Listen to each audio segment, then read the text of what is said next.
السلام علیکم ورحمۃ اللہ۔ ناظرین، یہ خبر بہت افسوسناک ہے کہ مولانا کلیم صدیقی، مولانا عمر گوتم اور ان کے رفقا کو لکھنؤ کی عدالت نے مجرم قرار دے دیا ہے۔ کل سزا سنائی جائے گی۔ مولانا اور ان کے رفقا دعوت اسلامی کے مشن پر کام کر رہے تھے۔ نتیش رانے، یتی نرسنگانند اور رام گیری جیسے ہندوتوا فسادی مسلمانوں کے خلاف قتل و غارت کی باتیں کر کے بھی آزاد ہیں، لیکن امن کے داعی مسلمان گرفتار ہو رہے ہیں۔ مسلمانوں نے ہند کے قائدین کو سمجھنا ہوگا کہ اس ملک میں ان کے خلاف ابھارا جاتی سطح پر کیا کچھ عزائم ہے اور کس درجہ ان کے خلاف حلقہ تنگ کیا جا رہا ہے۔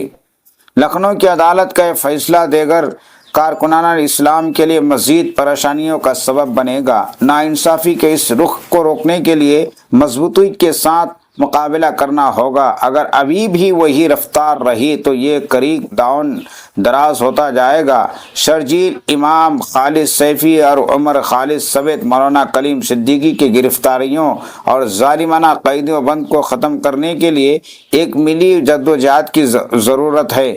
اللہ تعالی ہمارے مظلوموں کا حامی و ناصر ہو۔ ناظرین، اس کے متعلق آپ کیا کچھ کہنا چاہتے ہیں؟ کمنٹ باکس میں ضرور کمنٹ کیجئے۔ چینل پر نئے ہیں تو سبسکرائب کر دیجئے، لائک شیئر کرنا مت بھولیے۔